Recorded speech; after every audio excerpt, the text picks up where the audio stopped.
Oke, selamat siang. Selamat datang di perkuliahan Teknik Reaksi Kimia dan Katalis. Pada hari ini kita akan belajar mengenai reaksi kimia orde pertama. Tentunya pada saat kalian SMA, kalian tidak asing lagi dengan istilah orde reaksi. Gitu ya. Kalau di SMA kita mengenal ada orde reaksi 0, 1, 2, dan 3. Gitu ya. Begitu pula dengan penentuan ordenya. Nah, di sini kita akan membahas mengenai reaksi kimia orde pertama dulu, gitu ya.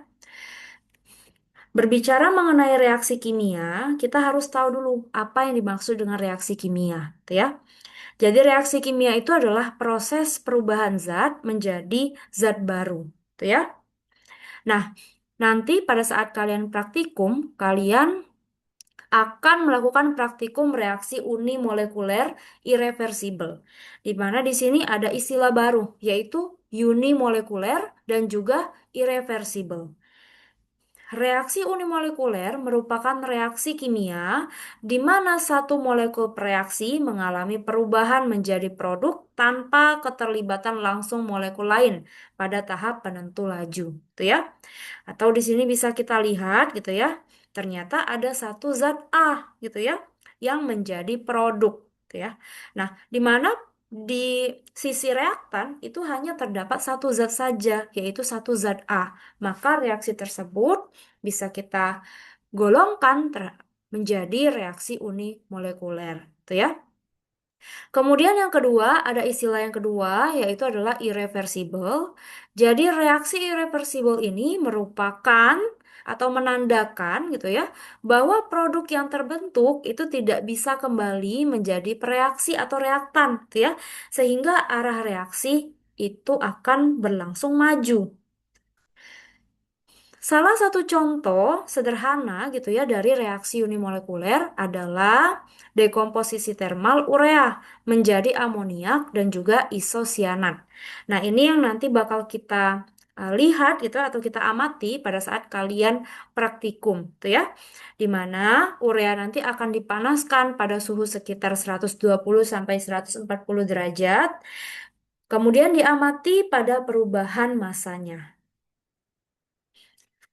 Nah, kemudian gitu ya, berbicara mengenai reaksi kimia, tentunya reaksi tersebut tidak akan berlangsung sama gitu ya. Laju reaksinya tidak akan berlangsung sama. Ada yang cepat gitu ya, ada yang lambat gitu ya.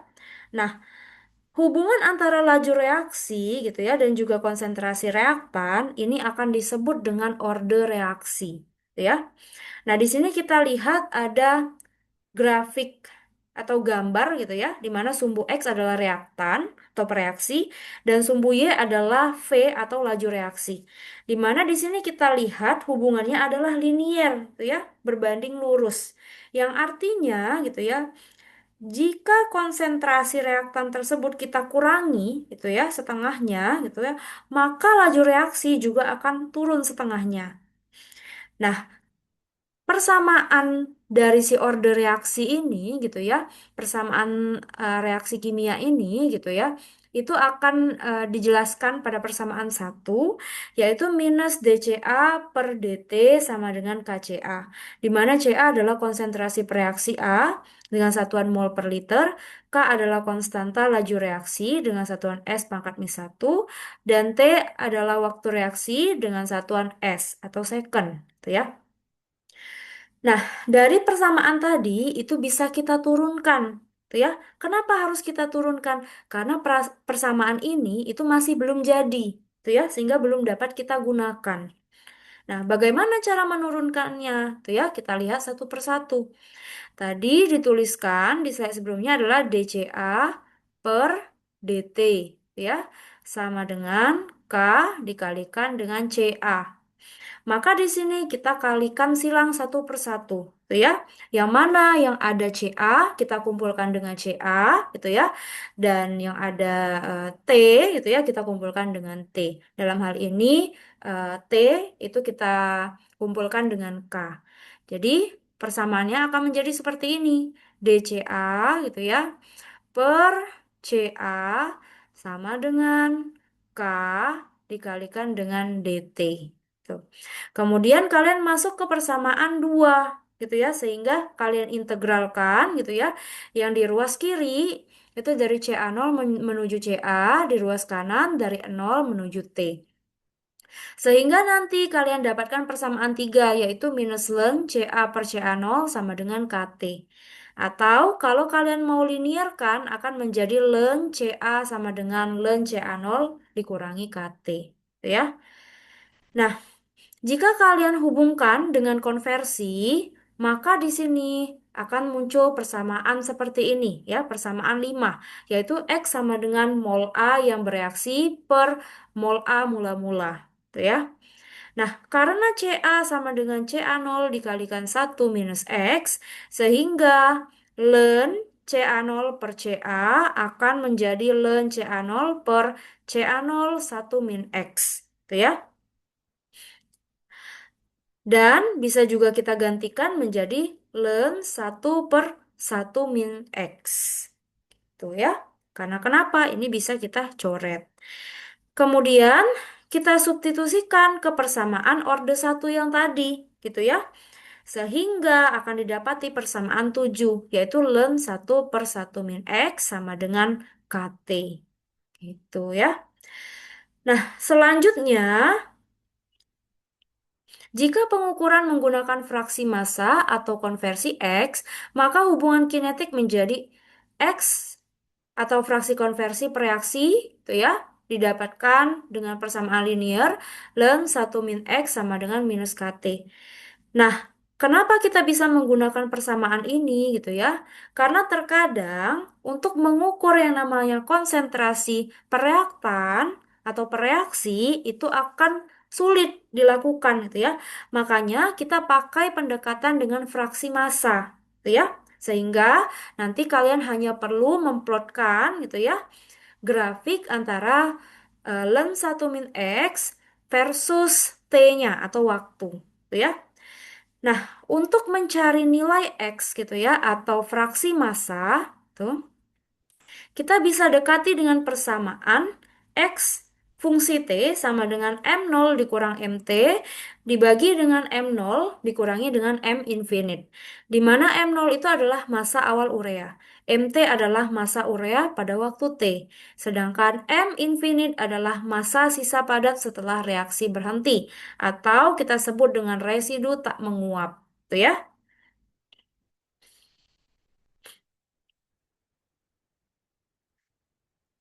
Nah, di sini ada simulasi perhitungan laporan gitu ya. Nanti kalian bisa sekalian gitu ya untuk melakukan simulasi perhitungan pada laporan kalian. Misalkan di sini saya buat ada dekomposisi H2O2 menjadi H2O plus O2. Temperatur prosesnya 30 degree C, waktu prosesnya adalah 30 menit. Massa beaker awal itu adalah 25 gram, dan massa H2O2 awal itu adalah 2,5 gram. Kemudian massa total awal adalah 25 ditambahkan 2,5 sama dengan 27,5 gram. Gitu ya. Nah, massa total awal ini maksudnya apa? Itu adalah massa beaker gitu ya. Ditambahkan dengan massa H2O2. Tuh. Sehingga nanti 27,5 gram ini akan dihitung menjadi massa awal pada saat T 10 menit. Selanjutnya, kita di data pengamatan kalian akan ada tabel berikut gitu ya, di mana ada tabel di sini ada pengamatan terhadap waktu gitu ya, setiap 5 menit sekali, dan juga nanti kalian akan mengukur massa total pada waktu T gitu ya. Nah, nanti kalian tidak perlu mengeluarkan ureanya dari beaker glass gitu ya. Tapi kalian langsung saja ukur atau timbang dengan beaker glassnya tadi gitu.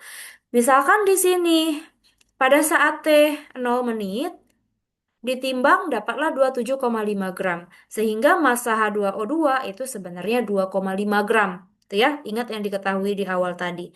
Kemudian lanjut lagi di waktu ke 5 menit gitu ya. Ternyata massa totalnya mengalami penurunan gitu ya. Sehingga menjadi 27,3 gram gitu ya. Sehingga nanti massa H2O2 yang terukur adalah 2,3 gitu ya. Dari mana Bu 2,3? Nah, kita lihat ada massa beaker awal gitu ya. Ini massa totalnya. Berarti sama saja dengan massa total yang tercatat gitu ya. Kita kurangi dengan massa beaker awal. Nah, sehingga didapatlah 2,3 gram. Tuh ya. Sampai sini apakah sudah selesai? Belum ya, karena data pengamatan ini masih belum kita olah. Nah, ingat di job sheet-nya gitu ya, ada diminta untuk plotting antara sumbu X dan sumbu Y, di mana di situ terdapat len 1 min X dan juga X gitu ya, diminta dari job sheet-nya. Nah, sehingga kita perlu menghitung satu-satu gitu ya. Nilai apa? Nilai dari si XT-nya terlebih dahulu. Kemudian baru len 1 min X gitu ya. Nah, XT itu berarti satu-satu kita ukurnya gitu ya.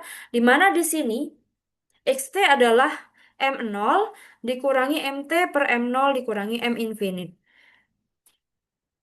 M0 adalah masa awal. Masa awal itu berarti 2,5 gitu ya. Kemudian masa pada waktu T. Nah, di sini kita ambil T-nya itu sama dengan 5 menit gitu ya. Berarti di sini T-nya sama dengan 5 menit gitu ya. Berarti kita tahu MT pada saat 5 menit itu sebesar 2,3 gitu ya. Dibagikan dengan M0 lagi 2,5 dikurangi dengan M infinite.